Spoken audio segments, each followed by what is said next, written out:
Bien, buenas tardes.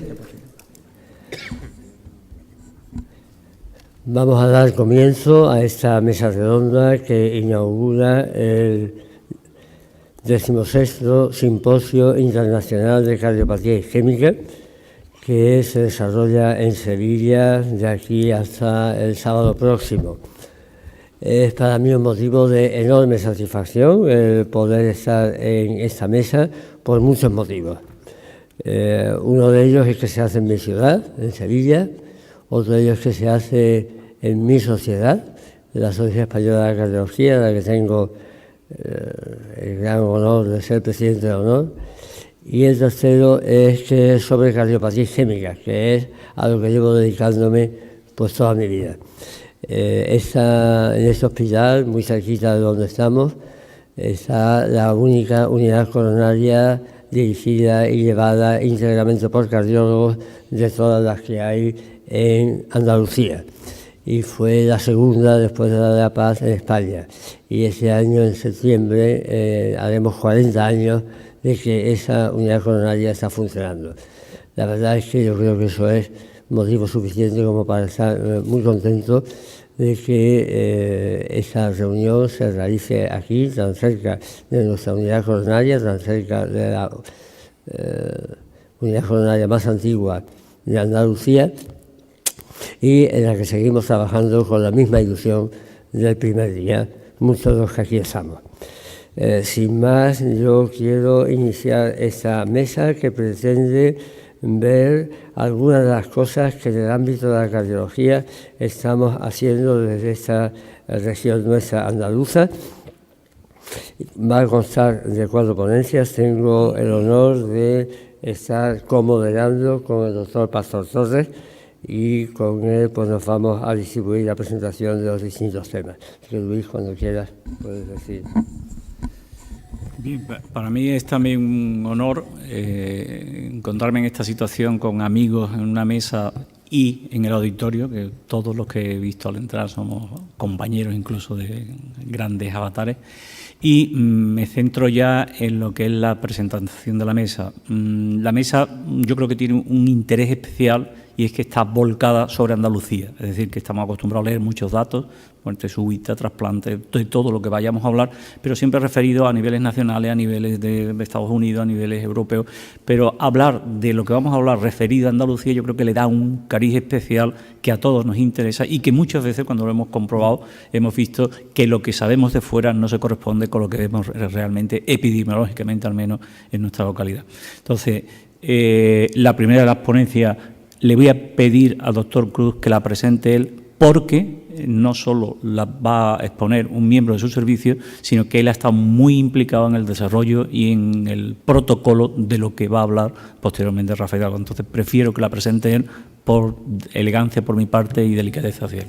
Pues, muchas gracias, Luis, y verdaderamente tengo el placer y el honor de presentar al doctor Rafael Hidalgo Urbano, que es el director de la Unidad de Gestión Clínica Área del Corazón de Sevilla, que integra los hospitales Virgen del Rocío y Virgen Macarena de Sevilla, y es la que pusimos en marcha hace ya pues, más de un par de años, un proyecto que hoy llamamos Código de Infarto de Sevilla, que lo que trataba era de unificar y dar cobertura homogénea al tratamiento de infarto agudo de miocardio en nuestra ciudad.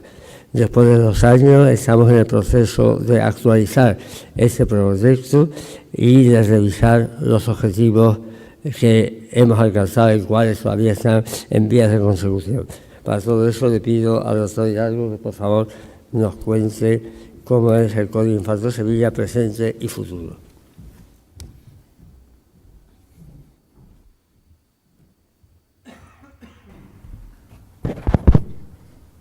Sí, buenas tardes. Es para mí también un honor compartir esta mesa con compañeros que además de maestros son amigos. En los próximos 15 minutos voy a tratar de ir recorriendo cómo ha sido nuestro camino hasta configurar el protocolo, el Código de Infarto Sevilla, y cuál es el presente, qué datos tenemos y qué perspectiva de futuro hay. Lo que nos dicen las guías europeas de cardiología de 2012 con respecto a STEMI son fundamentalmente 3 mensajes. El primero, que siempre que podamos hagamos angioplastia primaria. El segundo es que la hagamos en un tiempo correcto, que se estima entre 60 y 120 minutos según el centro hospitalario tenga o no disponible la hemodinámica. Y en tercer lugar, que si la fibrinolisis es la opción escogida por alguna razón, inmediatamente el paciente se traslade lo antes posible, se haga transfer a un hospital con hemodinámica por si la fibrinolisis no fuera exitosa, a hacer angioplastia de rescate. Estos datos son datos publicados en la Revista Europea de Cardiología dentro de la iniciativa de Stem for Life y se refieren a datos ya un poco antiguos del año 2010 y que muestran cómo estaba la situación en España en esa fecha, con aproximadamente un 35% de no reperfundidos, 2/3 partes de pacientes reperfundidos, mitad y mitad con fibrinolisis y con angioplastia. Otra cuestión que resalta esta diapositiva es que cuando en un país, en una región, se articula un programa de reperfusión global y se coordina bien, ocurren dos cosas. Uno, que la tasa de angioplastia primaria aumenta de forma importante y lo segundo es que la tasa de no reperfundidos disminuye de forma también muy importante. ¿Cuál es la situación actual en nuestra comunidad?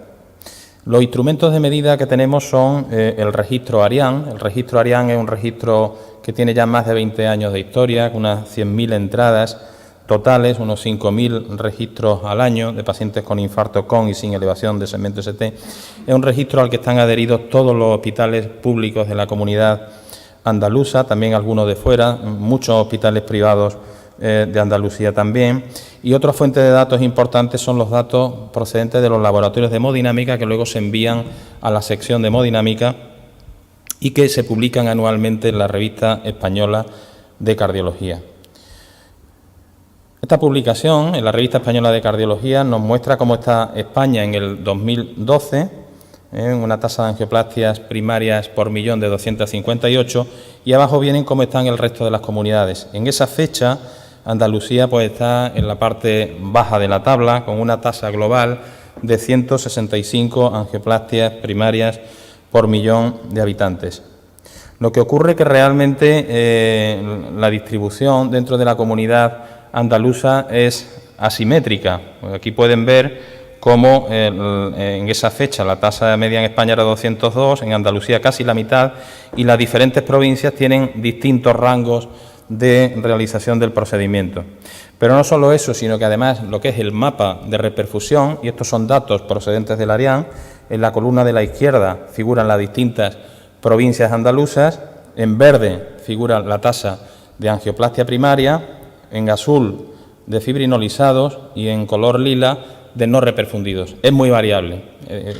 Las tasas de no reperfusión oscilan desde el 6% al 32% en datos del cuatrienio 2008-2012 y la tasa de angioplastia primaria desde el 15% en algunas provincias hasta casi el 80% en otras.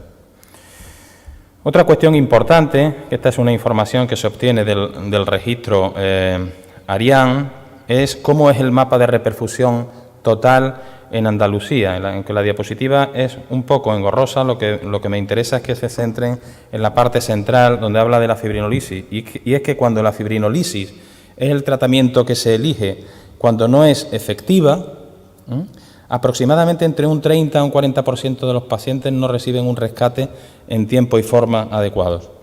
Naturalmente que esto es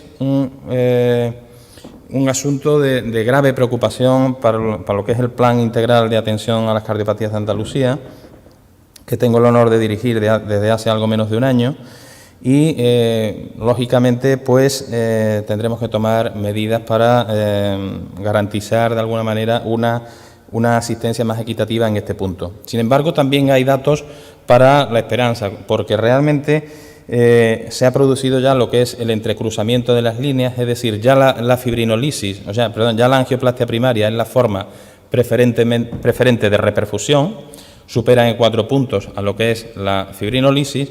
Y luego otro dato que creo que es importante es que la tasa de no reperfundidos en la comunidad ha ido disminuyendo de forma paulatina desde un 40% en 2001 hasta un 17% en el año 2013. Además de eso, y a la espera de poder celebrar una reunión autonómica para realizar un abordaje integral de un plan de reperfusión que garantice la asistencia en términos de equidad, pues están surgiendo realmente iniciativas provinciales potentes que creo que en poco tiempo van a revertir la situación de forma importante. Y junto con el ejemplo que os voy a presentar de Sevilla, lo que hemos hecho en este tiempo, provincias como Cádiz, como Granada y como Málaga realmente están dando pasos muy importantes en este sentido. Actualmente estamos en un proceso dificultoso, laborioso, pero también lleno de oportunidades, que es el de la convergencia de hospitales. En este caso pone de hospitales de Sevilla, pero es un modelo asistencial que está empezando a implementarse también en otros puntos de la comunidad. Y ya desde hace 3-4 años recibimos como encargo la realización de un protocolo de atención común al infarto con elevación de ST en Sevilla. Desde el principio estuvimos convencidos de que en este protocolo, además de los hospitales Virgen del Rocío y Virgen Macarena, tenía que ser un protocolo provincial y desde el principio pues estuvo el Hospital también Virgen de Valme, su servicio de cardiología, trabajando juntos para elaborar este proyecto. La organización que había en 2009 contábamos con 3 hospitales con hemodinámica. En esa fecha, uno de ellos es el que practicaba la angioplastia 24 horas al día, 7 días a la semana. Existía una hemodinámica presencial en los 3 hospitales hasta las 20 horas y localizada desde esa hora, 6 salas de hemodinámica en total, 2 hospitales comarcales, Chares, un hospital municipal, una unidad coronaria y el resto de la atención aguda garantizada mediante las UCIs, y un 061 muy desarrollado que tiene una cobertura de más del 60% de la población. Se creó un grupo de trabajo en el que realmente participaron representantes de todos los hospitales con y sin hemodinámica, servicios de urgencia, 061, etcétera. Y la idea era elaborar un proyecto de atención común al infarto que contemplaba desde el protocolo de actuación en sí, también se hacían unos análisis de las barreras existentes y el modo de superarlas, y también se establecían sistemas y controles de calidad. En cuanto al protocolo de actuación, que abarca desde los síntomas hasta la rehabilitación cardíaca y la prevención secundaria, realmente todos los esfuerzos de atención estaban dirigidos a revascularizar al mayor número de pacientes, siendo preferente la forma de revascularización mediante angioplastia primaria. Y estos son los resultados. En este tiempo, en 3-4 años, pues se ha incrementado en un 40% en términos absolutos el número de angioplastias primarias en la provincia de Sevilla. Este es el mapa de reperfusión, cómo ha ido evolucionando desde cifras de angioplastia prácticamente testimoniales hasta cerca de un 80% en la actualidad. Y otro dato muy importante es que la tasa de no reperfundidos en esa fecha era del 13% y en la actualidad, en datos de 2013, es entre el 8 y el 9%. Otro aspecto a destacar es el mapa de reperfusión global, y es que cuando la fibrinolisis es la forma de reperfusión, cuando la fibrinolisis no ha sido efectiva, en el 100% de los casos en la provincia los pacientes han ido a rescate en los tiempos que aconsejan la guía de práctica clínica. Sin embargo, el aumentar la forma de reperfusión, que el modo de reperfusión preferente sea la angioplastia primaria, no es un valor per se. Realmente lo importante, siempre que uno implementa una mejora potencial en salud, es medir los resultados. ¿Qué pasa con los pacientes? Y esto es lo que hemos podido medir, y lo hemos podido medir con los datos del Hospital Virgen de Valme. Y esto es así porque el Hospital de Valme estaba adherido al registro ARIAN antes y después de instaurarse este protocolo, y los hospitales Virgen Macarena y Virgen del Rocío se adhirieron al registro ARIAN de forma sistemática a partir de ponerse en marcha el plan de actuación al infarto agudo de miocardio. Y lo que ha ocurrido es que, con datos, como digo, de Valme, es que la angioplastia primaria pasó de ser la forma de reperfusión aproximadamente la mitad de los pacientes a prácticamente el 90%.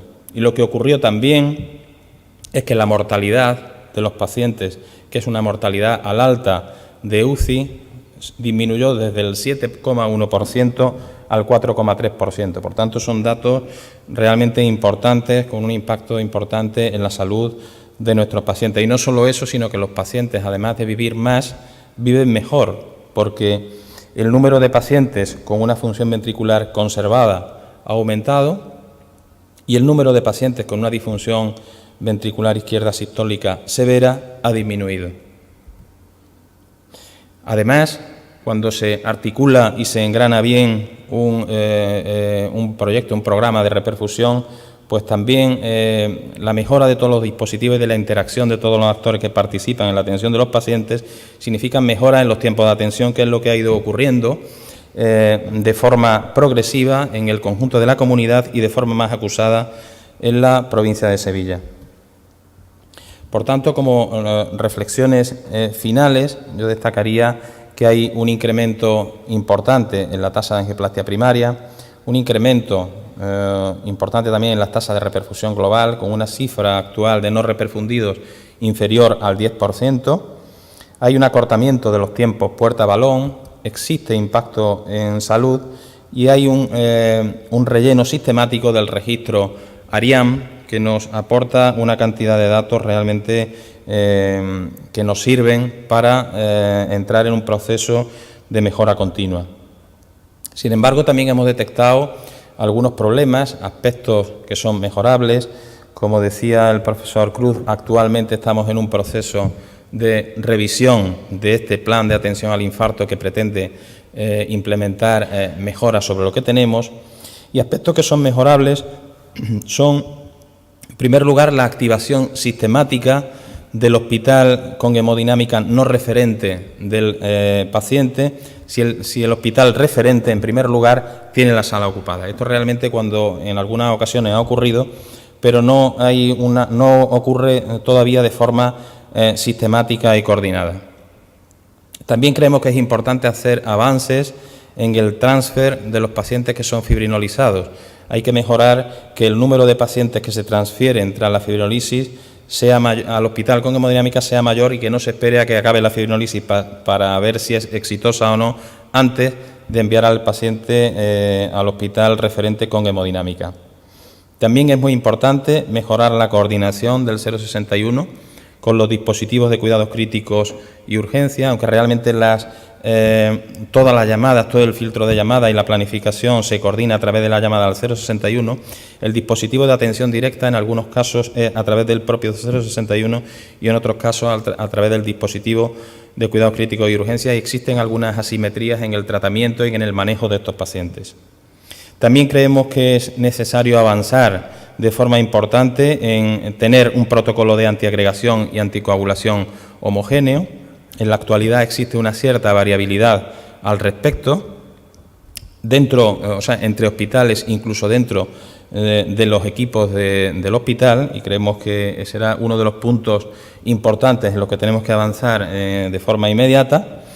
Es también un aspecto importante el seguir monitorizando tiempos, implementar acciones que disminuyan los tiempos de atención, y creemos también que es muy importante que exista un protocolo de hipotermia en pacientes con fibrilación ventricular recuperada y un protocolo en el que exista ya una coordinación del 061 con los servicios receptores de los pacientes.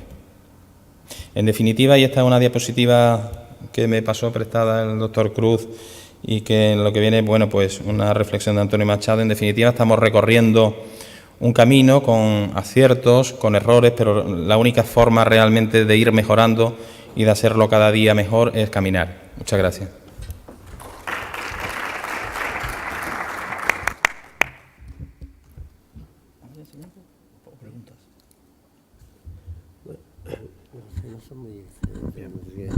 Si hay alguna pregunta que hay que hacerla, porque los temas son completamente separados unos de otros, y que si hay alguna intervención.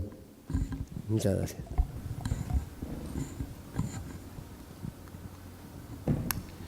Muchas gracias, Rafael. La verdad es que me ha gustado mucho y me han, sobre todo, escuchar que que Andalucía se ha subido al carro y a una velocidad muy rápida, ¿no?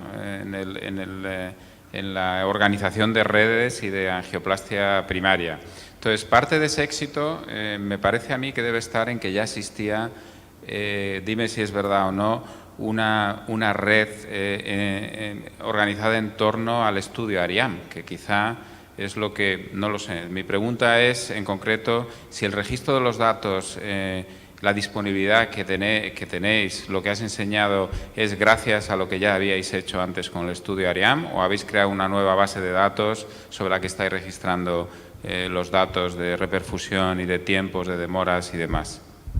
Sí, bueno, el registro ARIAM sin duda es una herramienta muy importante. Es un instrumento más, pero realmente es una de las razones, ¿no? La otra razón es realmente la inquietud de los equipos en hacerlo mejor. Ya teníamos previamente un modelo de hospital, que era en este caso Virgen del Rocío, que ofrecía de forma sistemática angioplastia 24 horas al día, 7 días. Y realmente, bueno, en la aspiración de todo el mundo de hacerlo mejor y en el marco de la unidad intercentro lo que quisimos es poner realmente ese proyecto y darle una dimensión provincial. Una dimensión provincial estableciendo lo que te comentaba, un proyecto, un protocolo de actuación coordinado con el 061, que participó con los servicios de urgencias, estableciendo mejoras en los circuitos realmente de atención a los pacientes. Y todo eso realmente la idea de hacerlo mejor y de mejorar y de ver los resultados que la angioplastia primaria tiene en los pacientes fueron los que nos movieron a todos a prestar una atención realmente homogénea. El ARIAM realmente lo que es un instrumento es fantástico para saber cómo lo hacemos y en qué podemos mejorar. Por tanto, el ARIAM es importante, pero el ARIAM era un instrumento que teníamos ya previamente y sin embargo la mejora no ha llegado todavía a todas las provincias, que es realmente la asignatura que tenemos pendiente y que desde luego vamos a acometer en el plazo más breve posible. ¿Hay una petición? Mi pregunta era justo esta. Te quería felicitar también por los resultados y por el esfuerzo, que ha valido la pena. Y ciertamente incluso vuestra provincia, que era la que partía de un nivel más alto en cuanto a tasas de reperfusión y a tasas de reperfusión con angioplastia, pues ha mejorado claramente después de este programa, lo cual hace pensar que las provincias que partían de un nivel inferior, pues probablemente pueden mejorar mucho más todavía, ¿no? Y quizá podéis aprovechar ahora pues estos datos para impulsar la extensión de este programa a toda la comunidad, que probablemente sería muy bueno para todos, ¿no? Sí, no, sin duda ese es un objetivo prioritario y hay movimientos muy importantes, como decía, en diferentes provincias que van a realmente a dar un tirón importante, pero realmente hay que hacer un abordaje global, hay que hacer un abordaje global que contemple todos los escenarios, todas las cuestiones, todos los problemas, el desgaste de los equipos, la incentivación de los equipos, todo esto no está contemplado realmente y ahora mismo es con el esfuerzo ímprobo, o sea, lo que es el prurito profesional de hacerlo bien y de ver lo bien que están los pacientes cuando uno les ofrece estos tratamientos, ¿no? Que son realmente una historia completamente diferente a la vivida antes, ¿no? Pero realmente lo que es necesario es exportar este modelo y hacerlo más universal al conjunto de la población andaluza, ¿no? Bien.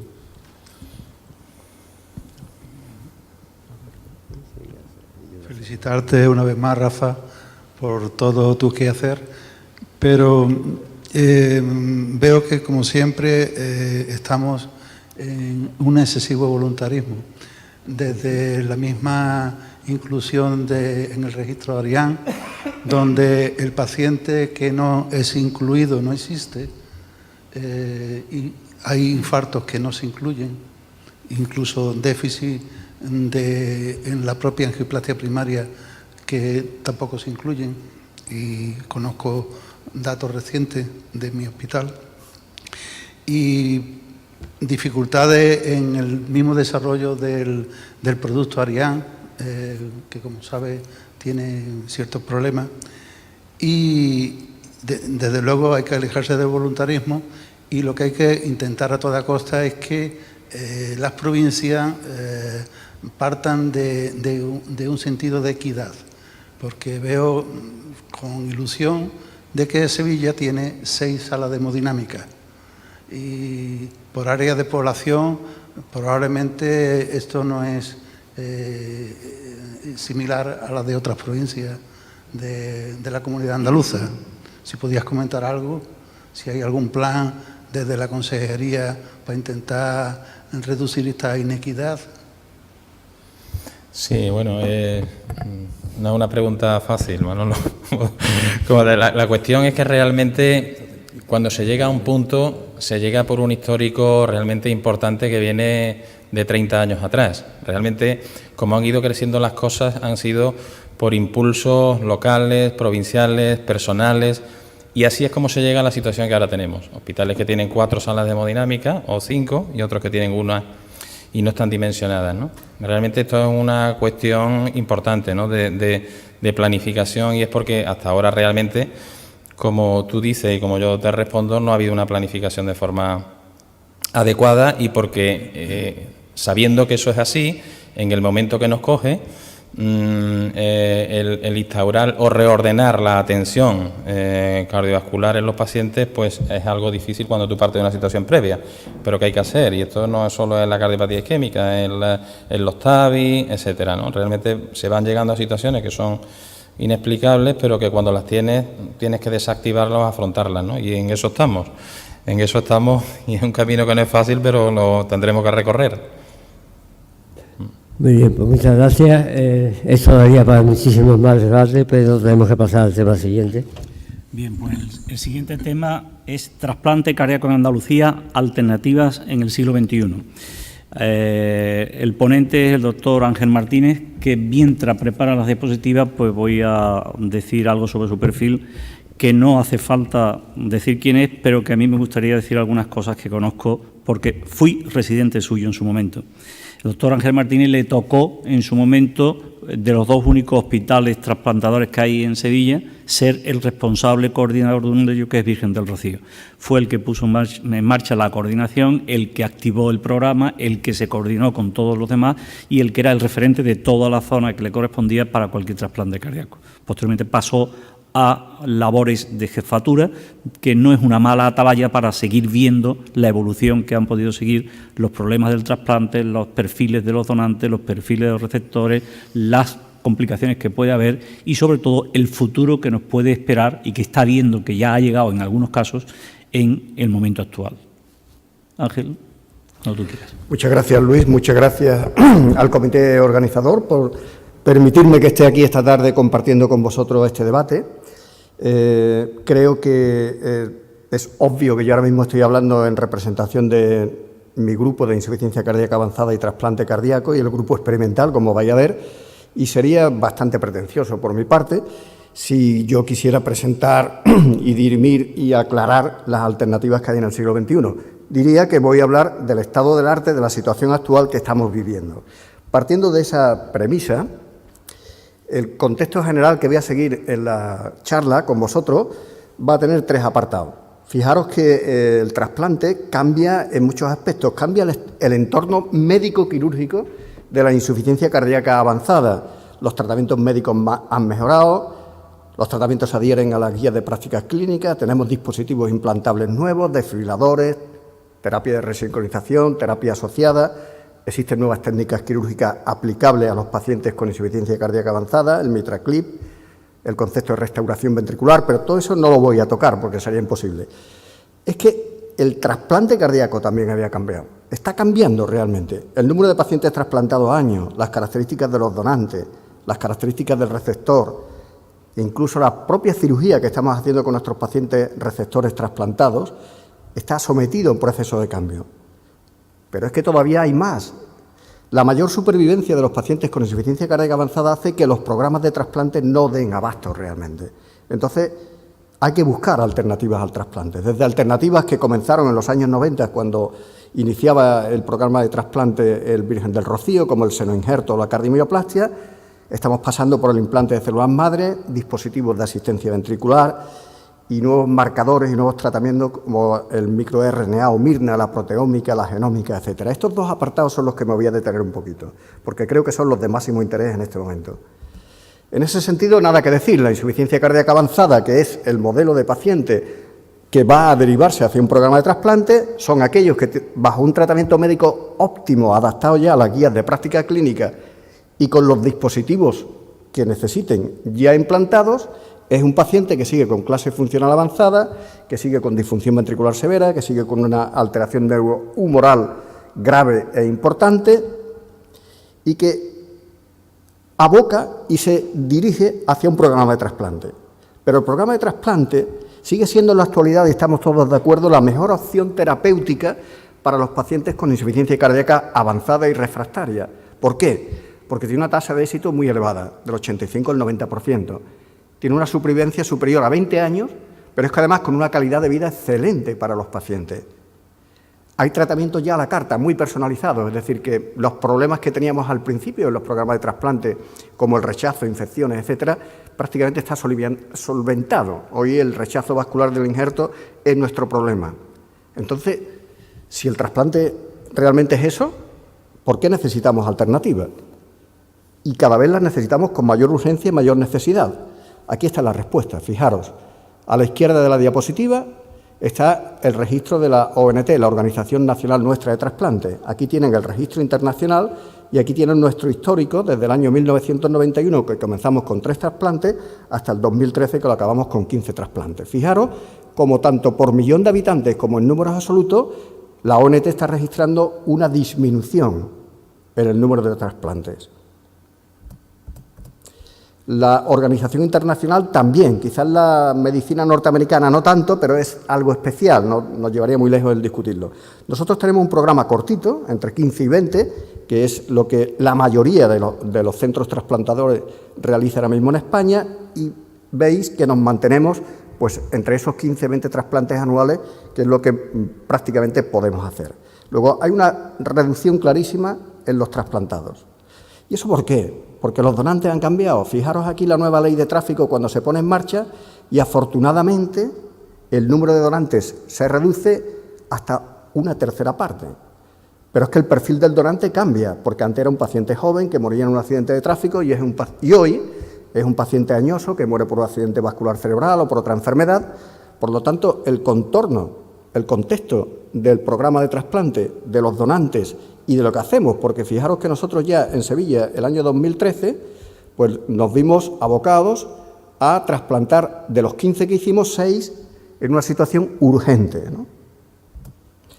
¿La realidad cuál es? La realidad está aquí muy gráfica. En 2012, en lista de espera entran 433 pacientes y solo podemos trasplantar a nivel nacional 247. Es decir, que la lista de espera se va claramente incrementando. Eso ha hecho incluso que desde la ONT la definición de urgencia y la prioridad nacional que se le da a los donantes haya cambiado. De manera que el grado 0, que en mis tiempos era otra cosa muy diferente, hoy son pacientes con asistencia ventricular de corta duración tipo ECMO o con asistencia de larga duración con fallos por disfunción mecánica, infección, es decir, está cambiando todo. La realidad en ese contexto de cambio es que afortunadamente la supervivencia del trasplante sigue mejorando.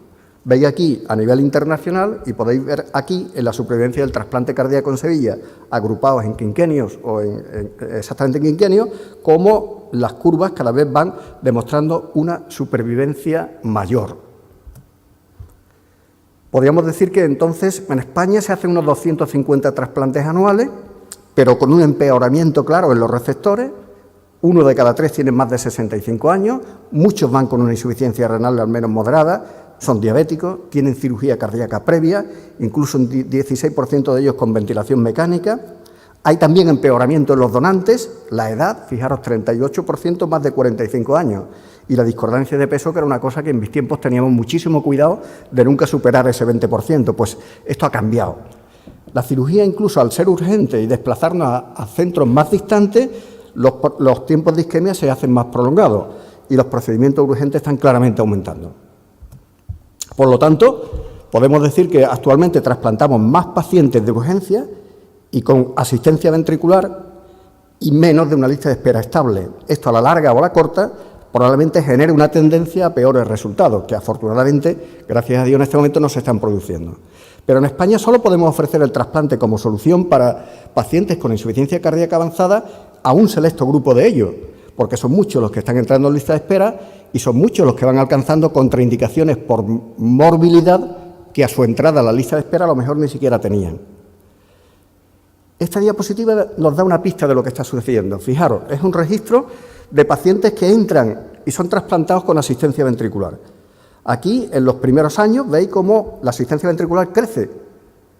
Pero si nos damos cuenta, además, en los primeros años el crecimiento se produce a expensas sobre todo del modelo más simple de asistencia ventricular, el balón de contrapulsación. Y poco a poco, en el último quinquenio y sobre todo en los últimos años, se incorporan ya dispositivos de asistencia ventricular, de flujo tanto pulsátil como continuo, o la oxigenación de membrana extracorpórea, que es el ESMO, que ya en el año 2012 en España, sumados en conjunto, superan el balón de contrapulsación. Eso quiere decir que el entorno también está cambiando y probablemente el desarrollo de estos dispositivos de asistencia ventricular van a ser parte de la solución del problema que antes estábamos hablando. Luego, esto es una alternativa clara a un programa de trasplante que es incapaz de dar respuesta al número de receptores que le están entrando. Hay muchísimas clasificaciones, hay muchísimos tipos, yo solo os traigo esta para que veáis, unos de corta duración como el Centrimac, que está aquí, que es un tipo ECMO clarísimo, y otros que van desde los flujos pulsátiles, que empezaron, a los flujos de tercera generación, las bombas actuales, que son flujo continuo, con una bomba magnética, centrífuga, que incluso no tiene rozamiento, la máquina se ha reducido muchísimo en tamaño, dura mucho más, tiene menos complicaciones, etcétera. Es decir, que hay un parejo crecimiento y organización y desarrollo de los dispositivos de asistencia ventricular, pasando de los iniciales pulsátiles extracorpóreos a prácticamente los actuales, como este que estáis viendo aquí, que es un flujo continuo, que el tamaño, como os decía, es un elemento clave en la oportunidad de colocarlo. Fijaros, el hardware se acaba de implantar hace menos de 2 meses, el único en España, en Valencia, en el Hospital de la Fe, que el dispositivo se coloca ya intrapericárdico, es decir, cabe en una mano, y lo único que sale fuera es un cable de alimentación. Con lo cual, la posibilidad de estas máquinas ahora mismo pues son impensables. Y todo empezó con esta historia, el estudio REMATCH. El estudio REMATCH fue un estudio que aleatorizó pacientes que no eran ya candidatos a trasplante cardíaco y que tenían que seguir con tratamiento médico, como esta curva de aquí, frente a una asistencia ventricular que en aquel momento era pulsátil. Y ya veis las diferencias que se produjeron. Pero es que posteriormente ya se comparan las máquinas de flujo pulsátil con bombas de perfusión continua. Y estamos viendo cómo las bombas de perfusión continua mejoran la supervivencia con respecto a las pulsátiles. Luego, el desarrollo tecnológico es concordante con la aplicación en la práctica clínica. Pero no solo es eso, es que prácticamente antes todo era puente al trasplante. Colocábamos la máquina, esperábamos que el paciente mejorara un poco o a la espera de que surgiera el donante. Ese concepto está cambiando. En el mundo hoy prácticamente hay lo que se llama terapia de destino, es decir, son pacientes que ya ni siquiera son candidatos a trasplante. No hay que esperar ningún donante. Se le coloca la máquina y se va. Eso está ocurriendo a una escala mucho más rápida que el desarrollo de las primeras máquinas pulsátiles. De manera que hoy el número de implantes con terapia de destino en países como Estados Unidos y algunos países europeos supera con claridad al puente, al trasplante clásico que utilizábamos. Aquí veis los pacientes que son potencialmente tributarios de este tipo de tratamiento, no vamos a entrar mucho en detalle, pero ¿qué pasa con esto? El problema es el precio. Fijaros que un ESMO, que es el que prácticamente se viene utilizando, nosotros tenemos experiencia con 8 casos en Sevilla, pues vale unos 4.000 euros, pero es que si nos vamos a los nuevos, al HeartMate 2, al Novacor o al hardware, pues superan los 100.000 euros, ¿no? Esto es un debate que habrá que ir solucionando porque el proceso será imparable, pero los precios esperemos que a medida que se desarrolle la técnica y la posibilidad de implante, pues vaya reduciéndose. Las guías no se ponen de acuerdo. Fijaros que la guía europea en la indicación de dispositivo alcanza un 1B, mientras que las guías norteamericanas todavía se mantienen con un nivel de indicación 2A, pero probablemente es cuestión de tiempo, ¿no? Podríamos entonces recordar, quedarnos con 4 ideas fundamentales. Los dispositivos de flujo continuo son el tratamiento de elección para la asistencia como puente al trasplante o como terapia de destino. A nivel mundial, ambas indicaciones se están ya equilibrando. La asistencia a corto plazo tipo ESMO es la que ideal para estabilizar al paciente y luego decidir qué hacer, inclusive. pero no cabe duda que esperamos que aparezcan nuevos equipos que sean más ligeros, más resistentes, más pequeños, más duraderos, transportables y con alimentación, como ya se está desarrollando, sin necesidad de cables externos. Nosotros tenemos experiencia, como digo, en ESMO y 2 Bernhard pulsátiles que tenemos autorización de la Dirección Gerencia para implantarlo. Pasamos al siguiente tema, el stem cell. ¿Quién no ha oído hablar de los implantes celulares? Haces una búsqueda en el Clinical Trial y veis como en Europa hay 149 estudios en marcha y en Estados Unidos 331 estudios. Pero esto también está cambiando vertiginosamente. Ya no estamos solo en una terapia basada en inyectar intracoronaria o endocárdico o intramiocárdico las células. No, hoy estamos interesados ya en modificar las propias células del sustrato miocárdico. Y para eso se están empleando los microRNA y se está intentando activar y modificar genéticamente un fibroblasto para que se convierta en un cardiomiocito.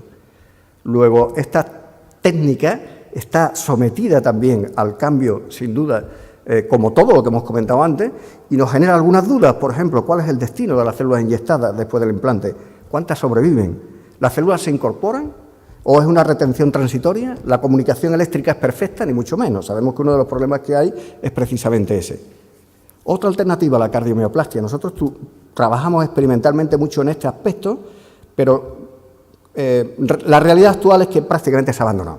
Hay algunos grupos en Cataluña que trabajan con una cardiomioplastia modificada, pero hoy en día no tiene mucha perspectiva. El senotrasplante, me acuerdo que en los años 90 lo veíamos como el futuro inmediato. No, tampoco, tiene grandes problemas. El senotrasplante de un animal de otra especie, pues tiene problemas éticos, están los derechos de los animales, pero sobre todo es la duda, el miedo a transmitir agentes infecciosos desde los animales a los humanos, como ha sucedido con el virus de la inmunodeficiencia humana. Por lo tanto, el camino de momento aquí parece no muy grande.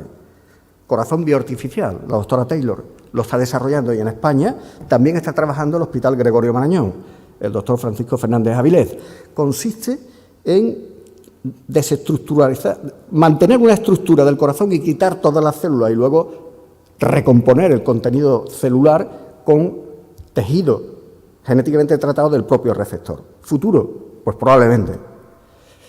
Fijaros, esto está tomado del mundo hace 3 semanas, reinventando el génesis. Me parece brutal la fotografía, pero fijaros que aquí lo que aparece ya no es una mano humana, sino es una mano de un cerdito. Y es que se está intentando ya también crear órganos humanos en animales como el cerdo.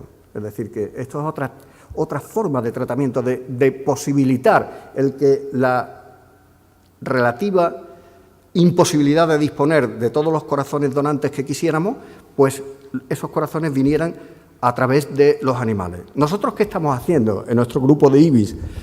Nuestro grupo de IBIS está muy interesado en el desarrollo del infarto agudo de miocardio, un modelo de infarto, y un modelo en el cual estábamos viendo como en la zona de infarto, que antes decía el doctor Rafael, que acaba de preceder, que ya no se ven esos grandes aneurismas que veíamos gracias a la reperfusión precoz.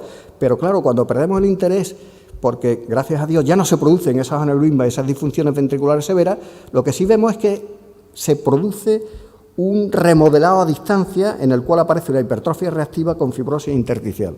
Eso ya nos llamó la atención en nuestro modelo experimental y empezamos a trabajar con la hipótesis de que qué estaba pasando, por qué a distancia se estaba produciendo un remodelado.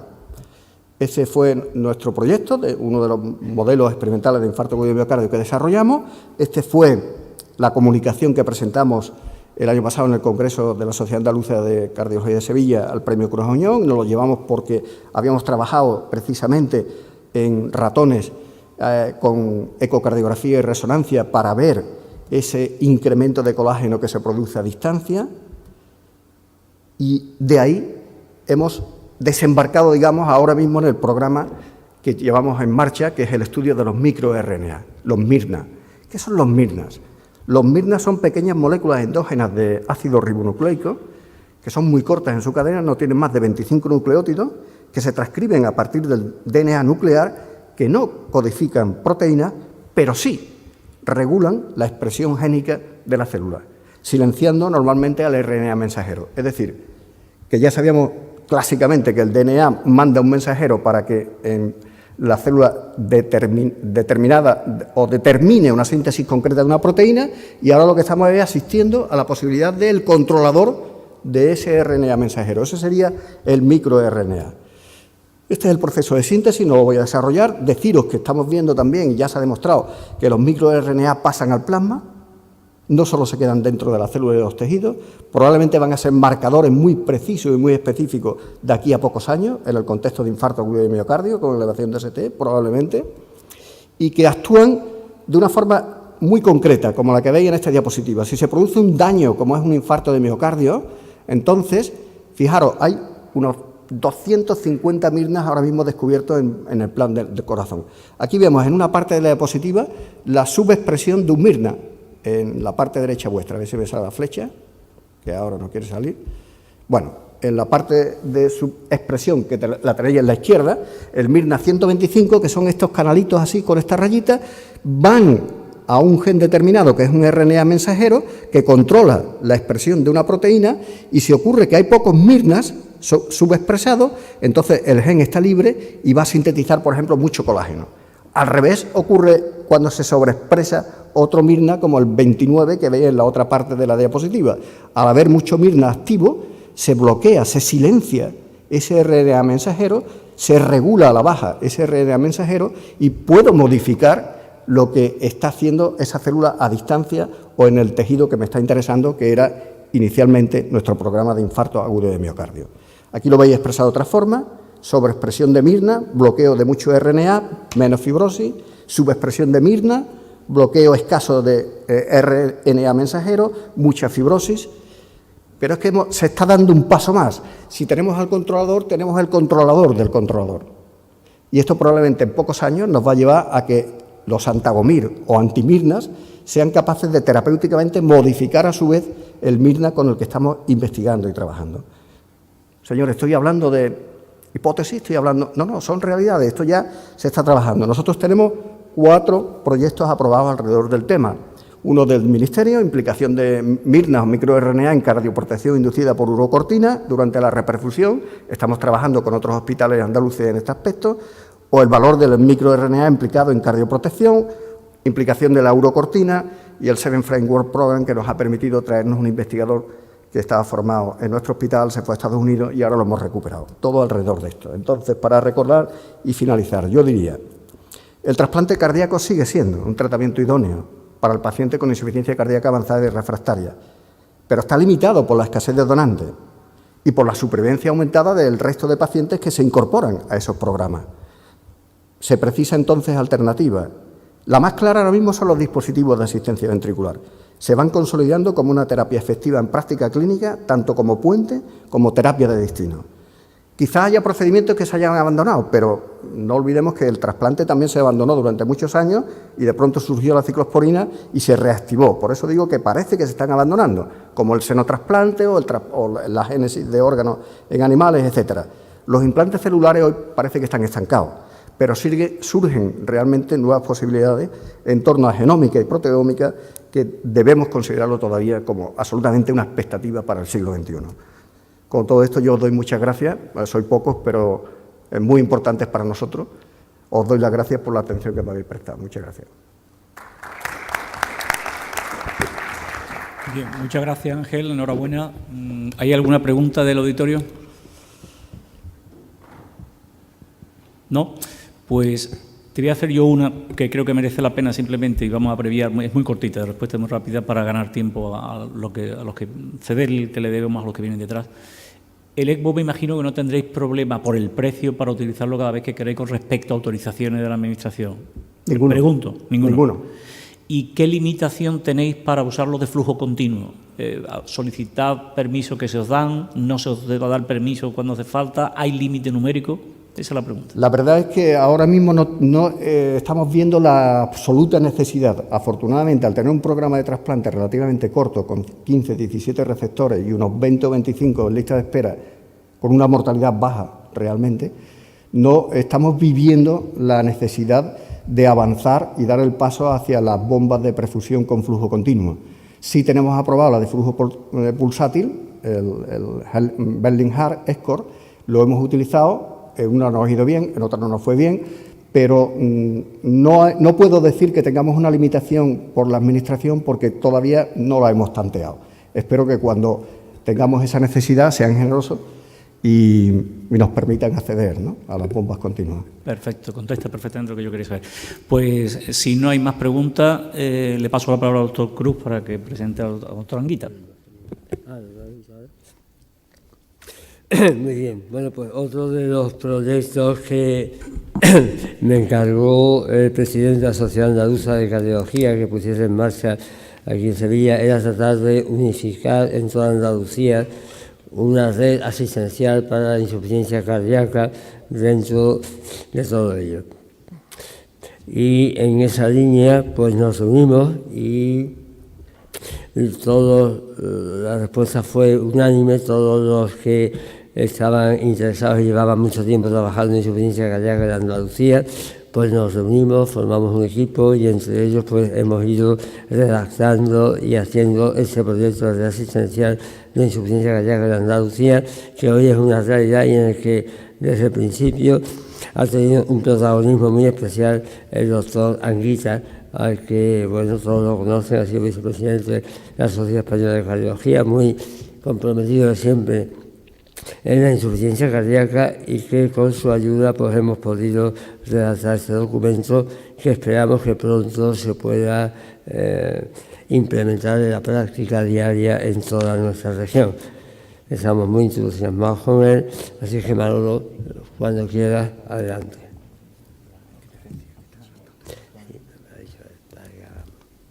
Bueno, pues buenas tardes, muchas gracias. Bueno, en primer lugar también agradecer al comité organizador de este simposio de cardiopatía isquémica de la Sociedad Española de Cardiología, pues la invitación para hablar sobre este proyecto que, como bien dice el profesor José María Cruz Fernández, pues ha surgido del grupo de trabajo de insuficiencia cardíaca de la Sociedad Andaluza de Cardiología, que él mismo lidera. El objetivo yo no voy a hablar de tratamiento de la insuficiencia cardíaca ni de cuáles son las distintas posibilidades, tal, porque yo creo que eso es muy bien conocido y además tampoco es el tema que nos ocupa. Lo que voy a hacer es presentar de forma resumida cuál ha sido un poco la filosofía y la metodología que estamos llevando a cabo desde aproximadamente hace un poquito menos de un año en la organización de un proyecto integrado para coordinar la atención a los pacientes con insuficiencia cardíaca de todo tipo en toda Andalucía. No solamente los pacientes con insuficiencia cardíaca avanzada, como ha comentado el doctor Ángel Martínez, que eso, aunque efectivamente también tiene sus limitaciones, pero es relativamente más fácil porque las unidades de insuficiencia cardíaca avanzada ya sí que existen en la mayoría de los hospitales de segundo y sobre todo de tercer nivel de la mayoría de las comunidades autónomas y también de Andalucía, pero el problema de la insuficiencia cardíaca no es ese pequeño porcentaje de pacientes que se van a beneficiar de esos tratamientos avanzados, sino la generalidad de los pacientes. Como sabéis, la generalidad de los pacientes con insuficiencia cardíaca que tienen una edad media muy avanzada, que prácticamente su tratamiento se reduce al manejo farmacológico, son pacientes con alto índice de comorbilidades, que ingresan, que se descompensan, que vuelven a ingresar y que realmente su asistencia pues hasta ahora no ha estado demasiado bien organizada, ¿no? Entonces, aquí en esta primera diapositiva pues un poco reflejo lo que es el índice, el resumen del documento que el grupo de trabajo de insuficiencia cardíaca de la Sociedad Andaluza de Cardiología ha elaborado, pues basándose, pues eso, primero en cuál es la situación de la insuficiencia cardíaca, que no voy a comentar porque ya sabemos que es una enfermedad, un síndrome muy prevalente, con una prevalencia probablemente por encima del 5% en la población por encima de los 45-50 años, con una muy alta mortalidad a pesar de los avances en el tratamiento. Se supone que después de un ingreso hospitalario, pues a los 2 meses aproximadamente entre el 15 y el 20% de los pacientes han fallecido, o sea, y al año el 50%, y eso todavía sigue siendo así por distintos motivos, y uno de ellos probablemente sea la falta de organización o una falta de calidad realmente de la asistencia al paciente con insuficiencia cardíaca, ¿no? Entonces, es verdad que la cosa ha cambiado un poco con la introducción, con el desarrollo de los programas y unidades de insuficiencia cardíaca. Está claro, tampoco voy a hablar de sus resultados, que son muy conocidos, simplemente decir que mejoran disminuyen claramente la tasa de reingresos por descompensación de insuficiencia cardíaca. En muchos de estos tipos de programas también disminuyen la mortalidad a corto y a largo plazo, disminuyen el gasto invertido en el tratamiento de los pacientes con insuficiencia cardíaca y por todo ello, como sabéis, pues en las guías de práctica clínica de insuficiencia cardíaca se considera que un paciente que ingresa por insuficiencia cardíaca debe estar seguido, por lo menos al inicio y en algún momento de su evolución, en una unidad de este tipo con una recomendación 1 con nivel de evidencia A, ¿no? También sabemos que los programas de insuficiencia cardíaca pues tienen una organización muy variable, que es dependiente de las características de cada centro, pero que deben tener unas características básicas comunes que ahí se reflejan, como es el papel central de un personal de enfermería especializada, la atención por contra lo que suele ser el sistema habitual, de citas programadas, etcétera. Estos pacientes necesitan ser vistos cuando lo necesitan, ¿no? Por tanto, atención no rutinaria, también una atención estratificada respecto al riesgo, con distintos grados de intensidad según el riesgo y la cronología respecto al ingreso, que es lo que marca el deterioro del paciente. Evidentemente, aunque dado el gran número de pacientes con insuficiencia cardíaca, pues posiblemente no, seguro, ni todos los pacientes ni en todos los momentos de su evolución pueden ser vistos por cardiólogos, sino que participan otras especialidades, atención de medicina interna, geriatría, por supuesto atención primaria, en donde debe basarse el seguimiento básico de estos pacientes, pero la coordinación y el liderazgo lógicamente debe ser cardiológico y por último, como digo, en coordinación de forma consensuada con otras especialidades, ¿no? Un poco basándonos en esto, pues lo primero que hicimos fue intentar ver cuál era la situación actual de los programas y unidades de insuficiencia cardíaca en Andalucía. Tampoco os voy a poner diapositivas porque probablemente no sea interesante, pero vamos, podríamos decir que el año pasado, cuando hicimos una encuesta en todos los hospitales de Andalucía, pues aproximadamente la tercera parte de todos los hospitales tenían, solo la tercera parte de los hospitales pues tenían una unidad o un programa de insuficiencia cardíaca que en muchas ocasiones, sobre todo en los hospitales más pequeños, pues se reducía a una consulta más o menos específica, más o menos monográfica de insuficiencia cardíaca y en la mayoría de los centros sin un personal, especializado y mucho menos con personal de enfermería especializada, ¿no? Entonces pensamos que esto no era bueno, igual que se pasaba con el plan de atención al síndrome cardíaco agudo con elevación del ST y por tanto pues pretendimos un poco intentar hacer un proyecto para mejorar esta situación, ¿no? Entonces, por tanto, los objetivos generales de este proyecto pues son mejorar la atención a los pacientes con insuficiencia cardíaca en nuestra comunidad, pues a través de una mejor coordinación y un mejor aprovechamiento de los recursos disponibles en forma de una red de unidades y programas de insuficiencia cardíaca para facilitar el cumplimiento de los objetivos contemplados en el plan andaluz, en el proceso asistencial integrado de insuficiencia cardíaca y en el plan integral de cardiopatía de Andalucía que ha comentado el doctor Rafael Hidalgo. Al final, el objetivo es mejorar la calidad de vida y el pronóstico de los pacientes con insuficiencia cardíaca, ¿no? Y como objetivos específicos para conseguir esto, bueno, pues lo que nos planteamos es que cada centro hospitalario andaluz pues debe tener una unidad específica de insuficiencia cardíaca con una estructura y una organización variables, ¿no? Que probablemente en los centros de primer nivel debe existir una unidad avanzada y más, además, una unidad generalista y en el resto de los centros una unidad generalista, como ahora comentaremos, ¿no? Debe existir una coordinación entre las unidades de insuficiencia cardíaca con las generalistas de su área y también por arriba con las de trasplante cardíaco ya existentes. Y además sería muy bueno que todas esas unidades, digamos, a nivel hospitalario, a nivel de áreas de salud, pues también estuvieran coordinadas a nivel central, a nivel de toda la comunidad autónoma de Andalucía, minimizando costes, aprovechando los medios ya existentes y algo que también es importante, como ha comentado el doctor de Mora, es decir, que estas unidades que existen pues se han creado y de hecho todavía muchas veces siguen existiendo por el trabajo voluntarista, como él decía, de los médicos y del personal de enfermería que participa en ellas. Pero creemos que esto se debe institucionalizar y que debe haber un reconocimiento oficial de las autoridades sanitarias andaluzas y de las direcciones de los centros hospitalarios, igual que ocurren para otras unidades que ya son reconocidas como hemodinámica, electrofisiología, rehabilitación cardíaca, etcétera, ¿no? Existen o deben existir 3 tipos de unidades de mayor a menor complejidad: las unidades de trasplante, las unidades avanzadas de insuficiencia cardíaca y unidades generalistas, que también pueden, dependiendo del centro, pues ser tan simples como una consulta, simplemente una consulta monográfica en hospitales de tercer nivel pequeñitos, o unidades generalistas multidisciplinarias un poco más complejas, ¿no? No voy a hablar, unidades de trasplante evidentemente no voy a hablar, pero en las unidades generalistas, pues el requisito mínimo que nosotros planteamos es que dispongan de una consulta monográfica específica de insuficiencia cardíaca para pacientes de su área de salud. Probablemente esta sea, aunque no podría tener estos centros de tercer nivel una estructura un poco más compleja, pero sería la estructura aconsejada y probablemente limitada por el personal que existe en estos hospitales, ¿no? Deberían haber consultas de acto único y con unas técnicas básicas. Las unidades generalistas multidisciplinarias estarían recomendadas para centros de mayor complejidad, de segundo nivel, en donde debería haber unos servicios nucleares, como serían cardiología, medicina interna y cuidados intensivos, con participación de otros servicios y unidades que intervienen en el proceso asistencial de estos pacientes.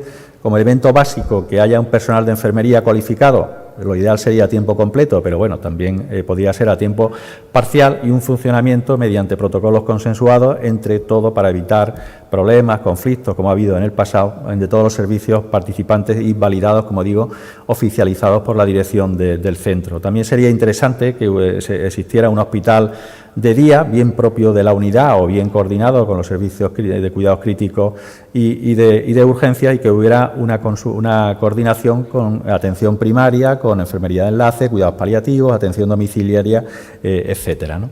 Las unidades avanzadas, pues yo creo que sí que están más claras, no deben tener, además, porque lo que nosotros pretendemos es que en los hospitales de primer nivel, en donde existan unidades avanzadas, debe existir también una unidad coordinada con esa avanzada de tipo generalista, ¿no? Y por tanto deben reunir las características que ya hemos comentado, y además en esos centros debe haber técnicas de hemodinámica y electrofisiología, posibilidad de tratamiento de enfermos críticos cardiológicos, bien farmacológicos, bien camas con monitorización hemodinámica, ventilación mecánica, diálisis, ultrafiltración, y la posibilidad de evaluación pretrasplante cardíaco, para que luego, si existe la indicación, pues remitir a esos pacientes a los centros que realicen trasplante cardíaco. Por supuesto, también implantación y seguimiento de dispositivos de resincronización y de DAIS, como digo, coordinación con unidades de trasplante cardíaco, cirugía cardiovascular, y la posibilidad o bien de implantar en ese centro dispositivos de asistencia ventricular, o bien de estar coordinados con un centro de referencia en donde, que probablemente sea lo lógico,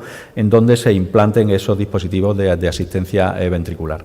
Un poco el resumen, esto también es una diapositiva que muy presentada. La idea es que exista una coordinación, es decir, aquí veis en la columna de la izquierda los niveles asistenciales clásicos, atención primaria y especialidades, y a la derecha pues el sistema de unidades de insuficiencia cardíaca. Debe haber un flujo en donde el paciente pueda trasladarse, digamos, pueda ir dentro de cada nivel asistencial y también dentro del sistema de unidades de insuficiencia cardíaca, según sus características y según la severidad del proceso en cada momento, de tal forma que puede pasar de un sistema a otro, y a lo mejor basta con que se le haya visto una vez en una unidad de insuficiencia cardíaca para que luego pueda ser seguido siempre en atención primaria, o si hay algún cambio en la evolución, alguna descompensación o la posibilidad de un nuevo tratamiento, pues puede volver otra vez al sistema de unidades de insuficiencia cardíaca. Eso es básico, evidentemente, que exista una coordinación, esto entre las unidades y entre los niveles, ¿no? Lo ideal sería que en la mayor parte del tiempo y de la evolución del proceso de la insuficiencia cardíaca, pues cada paciente sea atendido en su área básica de salud por su médico de atención primaria, y si se necesita por su especialista cardiología, medicina interna general, ¿no? Pero que existan unas pautas que permitan un acceso rápido, organizado y con unos criterios predefinidos al sistema de unidades de insuficiencia cardíaca. Eso exige que haya un plan de seguimiento individualizado para cada paciente, en cuanto que sería en su primera consulta al sistema o después del alta de un ingreso, basado en el riesgo en cada momento y en los protocolos que se hayan establecido y que deben ser comunes a todos los centros andaluces, aunque haya peculiaridades locales, ¿no? Por tanto, como digo, lo ideal es eso, el paciente puede entrar y salir del sistema de unidades de insuficiencia cardíaca según lo requieran, ¿no? Aquí vemos un poco, en resumen, voy a pasarlo porque esto ya lo he comentado, la relación con la atención primaria, que es fundamental, porque son ellos en donde se debe basar el cuidado de estos pacientes en la mayor parte del tiempo. Esto son propuestas, es decir, el que haya, es difícil, realmente probablemente sea uno de los aspectos más difíciles de estos sistemas de atención a la insuficiencia cardíaca, por la variabilidad que hay en cada centro de salud. Nosotros lo que planteamos es que en cada centro de salud haya un médico y un enfermero o enfermera que sean responsables del proceso de insuficiencia cardíaca y que además ellos tengan representación en el comité, digamos, que coordina, el comité director, por así decirlo, de la unidad de insuficiencia cardíaca del hospital, de su hospital de referencia. Y, por supuesto, aunque lo ideal sería una dedicación exclusiva, probablemente eso no es viable, ¿no? Y otra cosa que es fundamental es que haya una coordinación global en toda Andalucía, porque ello permitiría, aparte de ahorrar costes, etcétera, pues tener unos protocolos conjuntos a todos los centros para garantizar la equidad y la calidad en todos los distintos hospitales, en las distintas provincias y localidades. Además, también sería muy importante, desde el punto de vista de la investigación, que haya una base de datos conjunta y común para toda Andalucía. Probablemente el que exista una historia digital para insuficiencia cardíaca única puede ayudar en este terreno y debe haber una serie de comités de coordinación que hagan avanzar de forma adecuada el sistema. Simplemente como ejemplo, pues, que yo creo que es interesante, aparte de la labor puramente asistencial, la labor científica de investigación y de publicación y divulgación de los datos que se obtengan, pues debería haber un comité científico que se responsabilizara pues, de todos estos aspectos médico-científicos, de los protocolos, de la coordinación de los protocolos, del análisis y evaluación y seguimiento de la base de datos y de todo el tema de investigación, pero por supuesto siempre con participación de todos los representantes de todas las áreas y de todas las unidades de insuficiencia cardíaca de la comunidad. Para esto pues, se necesita una cierta infraestructura y existen unas necesidades. Muchas veces, en muchos casos, esa infraestructura ya existe, ¿no? Como digo, al menos en un tercio de centros andaluces, pero es preciso crear las nuevas unidades en centros donde no existan, intentando también minimizar los costes y aprovechar la infraestructura y el personal ya existente. Y creemos que es fundamental el reconocimiento oficial de las unidades por el sistema público de salud de Andalucía, ¿no?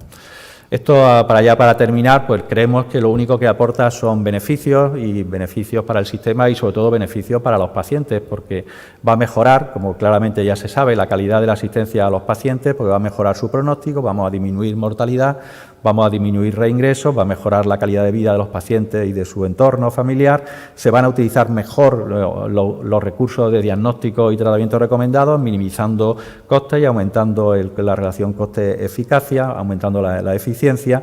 Va a disminuir la variabilidad de la práctica clínica y además pues vamos a entrar en eso que se llama el ciclo de mejora continua de la calidad, porque vamos a estar continuamente reevaluando cuáles son los resultados del sistema, como también ha comentado el doctor Hidalgo con los datos del registro ARIAN, ¿no? También tiene beneficios económicos, como ya he comentado, y por supuesto también beneficios para científicos, que eso es algo que, aparte de ayudarnos en la mejora continua de la calidad de la asistencia, pues también redunda en una mayor satisfacción de los profesionales implicados, ¿no? Y me parece que esta ya es la última diapositiva. Ahora mismo un poco este es el cronograma del calendario de lo que hemos hecho. Ahora ya estamos, se ha elaborado esto y estamos en los últimos puntos. Ya se ha hablado también, porque con otras sociedades científicas implicadas, aunque habrá que hacerlo de forma oficial, y probablemente los puntos que nos quedan son, yo creo que los más difíciles. El primero es la presentación a la Administración Sanitaria, a la Consejería, al SAS, para ver si coinciden con nosotros en este proyecto y una vez que esto se lleve a cabo, pues implementar la red, para lo cual ya estamos también haciendo estudios y viendo la disponibilidad de las personas que quieran participar en cada hospital. Y nada más, muchas gracias.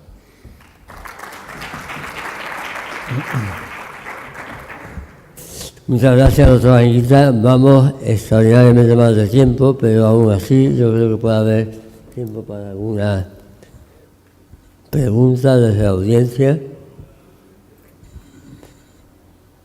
Realmente el proyecto es muy ambicioso. ¿Tú cómo ves que al final podamos lograrlo.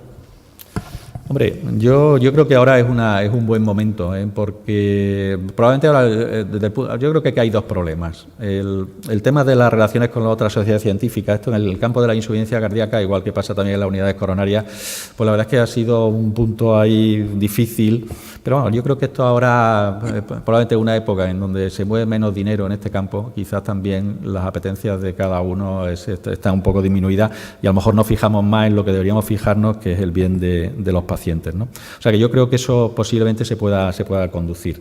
El tema de la administración, claro, es el reconocimiento, digamos, la oficialización de las unidades de insuficiencia cardíaca, que coincidimos en que yo creo que eso debe ser algo fundamental, porque si no la cosa se acaba, ¿no? Yo creo que ahora es un buen momento. Ahora mismo estamos centrados en lo del síndrome de coronarias agudo, la angioplastia primaria y tal, pero de eso se ha aprendido mucho y en eso nos podemos basar para solicitar lo mismo, aún no siendo un proceso más crónico, ¿no? Y luego, y si eso se consigue, yo creo que esto se puede crear, porque ahora, como ya digo, estamos recogiendo en todos los hospitales, los 30 y tantos hospitales públicos de Andalucía, cuáles en los que hay unidad ya funcionante, pues evidentemente la gente que está trabajando, cardiólogos, internistas, médicos de atención primaria, urgencia, etcétera, pues ya están trabajando y van a colaborar, pero en los otros 2/3 que no había hasta ahora, aunque en este año algo ha cambiado, también hemos recogido prácticamente en todos personal, gente que quiere trabajar en estas unidades y que, por tanto, yo creo que si se consigue esto y se facilita un poco por parte de la Administración, yo creo que lo podemos conseguir. Sí, yo creo como tú, y que son proyectos que no podemos basarlos exclusivamente en el voluntarismo, pero que no serán posibles sin el decidido apoyo y el entusiasmo de los que creéis o creemos en que la medicina debe llegar a todos y a todos por igual en campos tan difíciles como la insuficiencia cardíaca. Muchas gracias, doctor Anguita, y pasamos a la última ponencia. Bien, pues estamos ya dentro del horario de la mesa siguiente, así que vamos a darle mucha celeridad a la exposición. La próxima ponencia es Prevención de la muerte súbita en Andalucía, visión general de la muerte súbita, no específicamente en deportistas. Corre a cargo del doctor Peña del Hospital Virgen de la Victoria y lo hemos estado comentando con anterioridad, va a hacer un análisis, como he comentado al principio, comparativo de cómo está esa capacidad de prevención de muerte súbita en Andalucía en relación con el resto de España y con el resto de Europa y con el resto del mundo. Cuando tú quieras, tienes la palabra. Muchísimas gracias, buenas tardes. Es para mí un honor y un placer estar aquí con vosotros hoy. Yo estoy un poco fuera de sitio porque soy electrofisiólogo y me dedico a la estimulación cardíaca, con lo cual tengo un claro sesgo que no voy a dudar en poner en manifiesto esta tarde aquí con vosotros. La idea es hablar de prevención de muerte súbita en Andalucía y cuando me planteé esta charla, lo primero que pensé fue personalmente cómo creo que se hace la prevención de la muerte súbita en Andalucía. ¿Lo hacemos bien? ¿Lo hacemos mal? ¿Lo hacemos bien? Yo pensé, no, claramente. Sinceramente esa es mi respuesta. Son magníficos los proyectos que he visto, pero yo creo que en esto de la muerte súbita estamos muy mal. Y en ese sentido quiero ser un poco provocador por estimularnos a todos. Hay un problema fundamental, aunque sabemos en otros países donde claramente la muerte súbita supone más muertes al año que otras enfermedades como el SIDA, el cáncer de pulmón, el cáncer de mama. Cuando hablamos de España, incluso los que más saben de esto no saben cuántas muertes súbitas se producen. Yo creo que eso es un problema fundamental. No podemos atacar un problema que desconocemos. Probablemente ocurren entre 30 a 35.000 muertes súbitas al año, de las cuales el 80% son de origen cardíaco, el 80% se producen por arritmias cardíacas, y yo creo que es un problema muy importante si lo comparamos con otras causas de muerte, como por ejemplo los accidentes de tráfico, 1.130 en un año. Por lo tanto, a pesar de la poca concienciación social y en el mundo médico que existe sobre este problema, es un problema real y muy importante.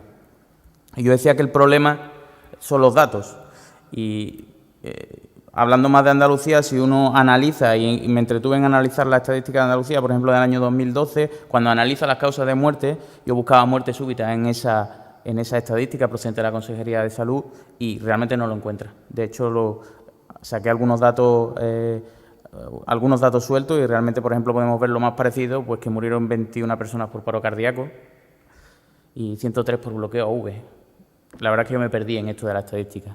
Pero y siendo breve, reconozco que ya en esta diapositiva clásica ya saben que esto es un problema difícil de manejar. Realmente manejamos Como ven en la parte inferior de la diapositiva, manejamos a los pacientes que conocemos que están en muy altísimo riesgo de muerte súbita, y sobre eso son los que actuamos de muchas maneras.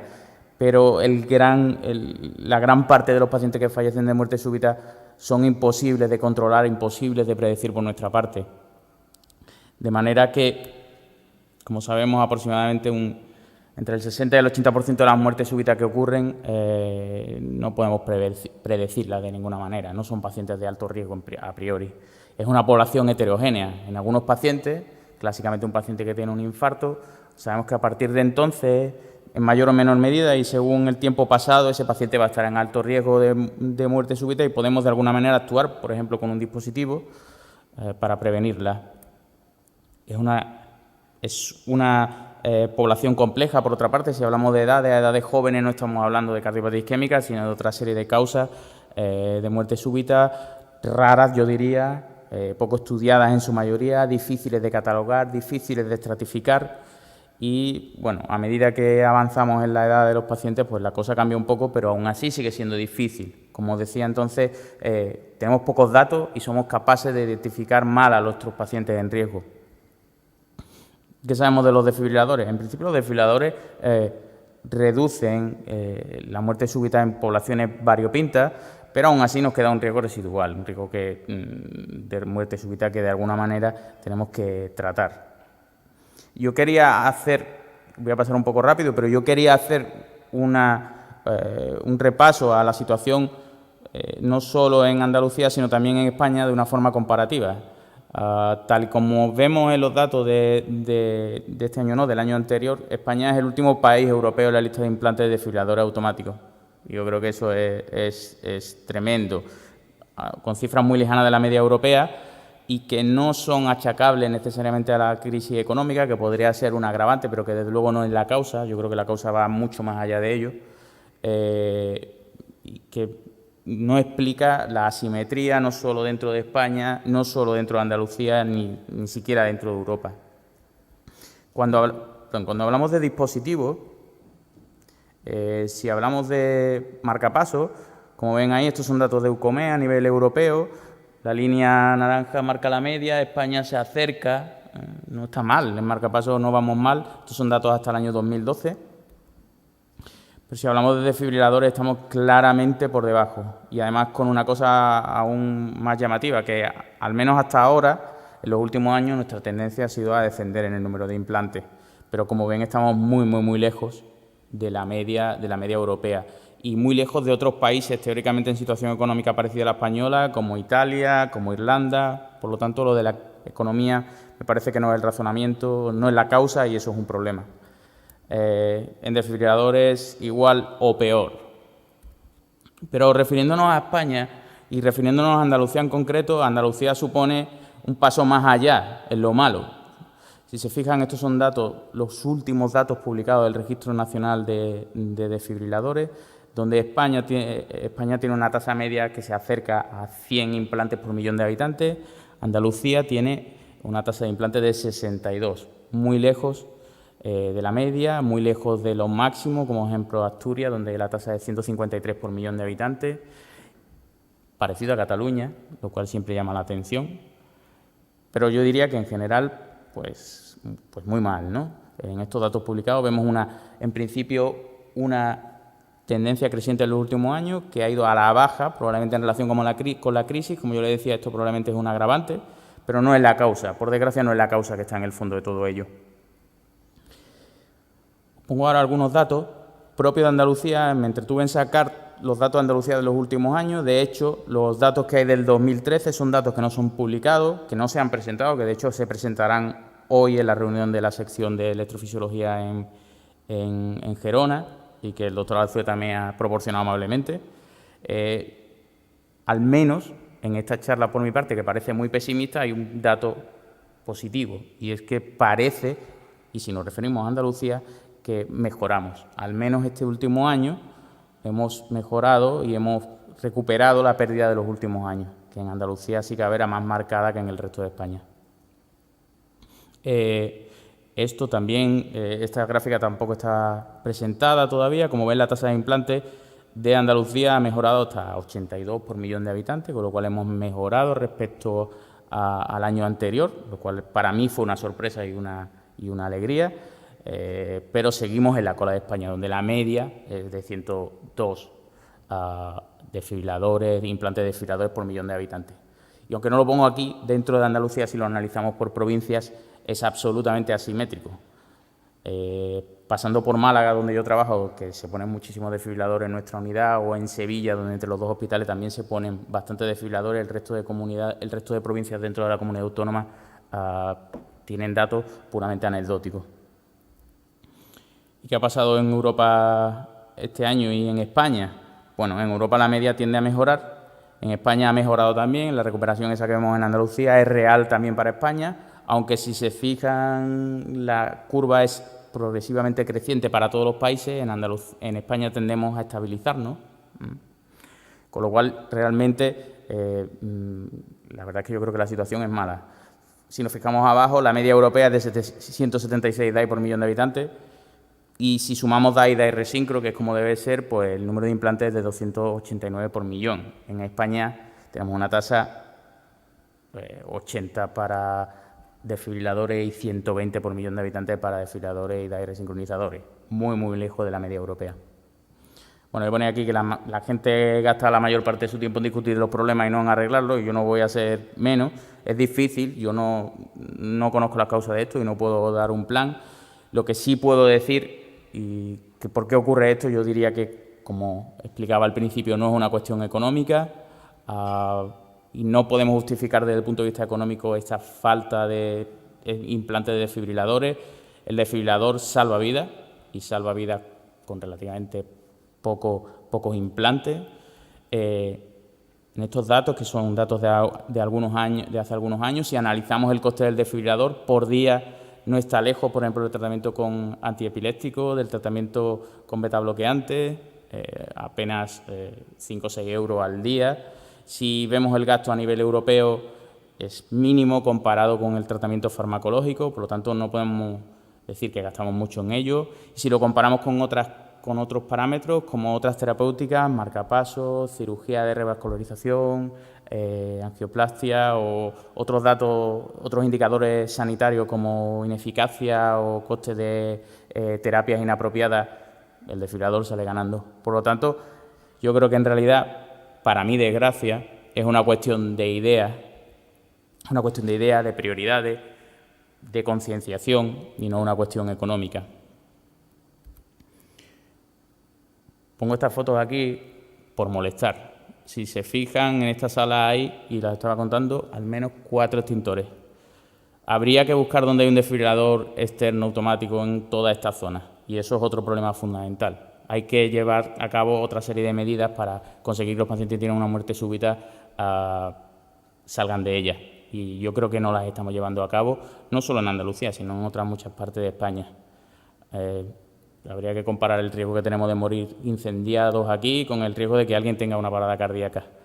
Y además hay muchísimas limitaciones al manejo de estos dispositivos, salvo en Cataluña, donde ahora un nuevo decreto permite que cualquier persona pueda manejar un desfibrilador automático. Por ejemplo, en Andalucía no es así. Si no estás entrenado para ello, no puedes utilizarlo.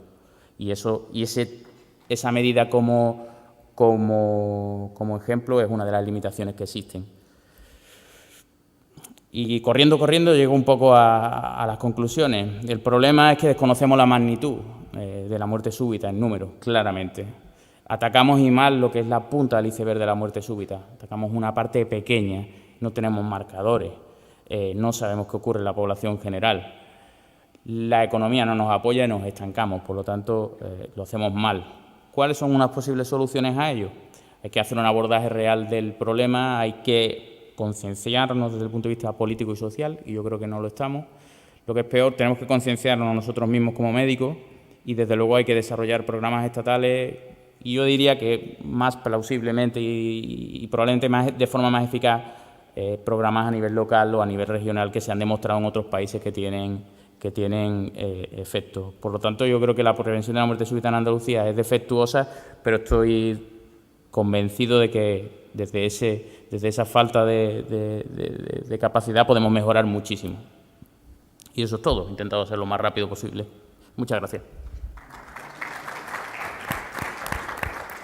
Muchas gracias, doctor Peña. Un comentario, simplemente porque me parece una presentación tremendamente didáctica, sencilla, analítica y autocrítica. Se me ocurren muchos comentarios y muchas preguntas, pero me voy a inhibir en favor del auditorio porque, aunque nos estamos comiendo parte del terreno, creo que lo que acaba de decir da margen o amerita que, si alguien quiere preguntar algo, pueda responderlo. ¿Hay alguna pregunta del auditorio? Doctor Mora.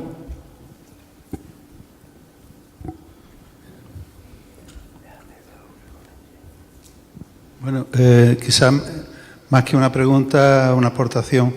De la experiencia nuestra en la gestión, vemos que quizás hay a veces excesivo integrismo institucional y muy poca profesionalización en cuanto a los indicadores que se le ponen a las unidades, de tal manera que quizás esos indicadores de eficiencia debían de estar más centralizados y puestos en manos de los que saben, no de especialistas de otras especialidades que probablemente tengan poco conocimiento de la muerte súbita, del síndrome coronario agudo, etcétera, etcétera.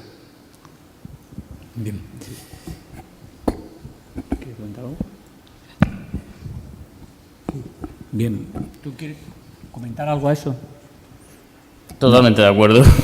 Bien, yo entiendo que la presentación, quizá como resumen de la mesa, para no quitar más tiempo, de las 4 ponencias que se han dicho, como resumen, lo que es el síndrome coronario agudo, estamos hablando de Andalucía, podemos decir que se acerca progresivamente hacia un comportamiento adecuado, si no a la excelencia, por lo menos muy en camino de ella. Cuando se habla del trasplante, nada que envidiar al resto de los sitios donde se trasplanta en Andalucía. En lo que ha comentado el doctor Anguita, pura excelencia si se llega a dar el paso que queda, porque sería una forma no solo de conseguir objetivos científicos, que es nuestra misión, sino también, que es donde se puede encontrar el apoyo de la Administración, de grandes ahorros económicos en una patología enormemente prevalente que genera mucho gasto, y aquí me parece que ha sido la parte que ha quedado más clara, donde hay que hacer un análisis autocrítico de mejora y de potenciación de muerte súbita, porque ha entrado solo en una parcela, como bien ha definido él, que es la electrofisiológica, pero que queda mucho por hacer también en control de factores de riesgo, en prevención, a través de todo ese tipo de elementos que también son causas de muerte súbita, su no corrección. Yo con esto no me queda más que 2 cosas. Una, agradeceros a todos vosotros vuestra presencia por la hora a la que ha sido, felicitar a los ponentes, agradecer a AstraZeneca la ayuda que ha dado para que esta mesa pueda ser organizada y darle un momentito al doctor Cruz la palabra, que quiere decir algo para finalizar la mesa.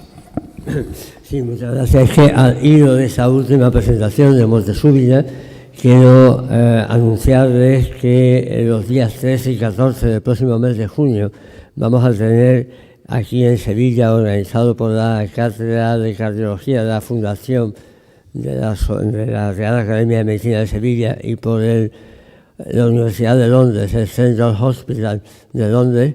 Vienen los líderes europeos más importantes para tratar el tema de la muerte súbita.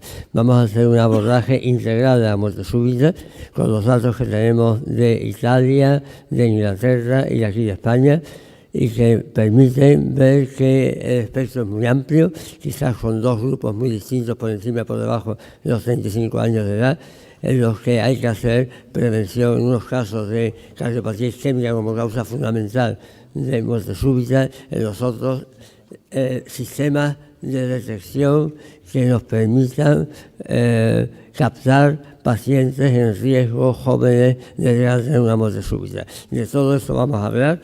De Málaga viene el doctor Gómez Obras, el doctor de Teresa, de Inglaterra viene Johan Pring y el doctor Brugada, en fin, son muchos líderes. El programa de esta reunión está disponible aquí, hay carteles anunciadores y de verdad será un placer contar con todos vosotros para que entre todos podamos también perfilar de alguna forma cómo podemos actuar para prevenir la muerte súbita en nuestra sociedad. Muchas gracias por su asistencia a todos y levantamos la mesa.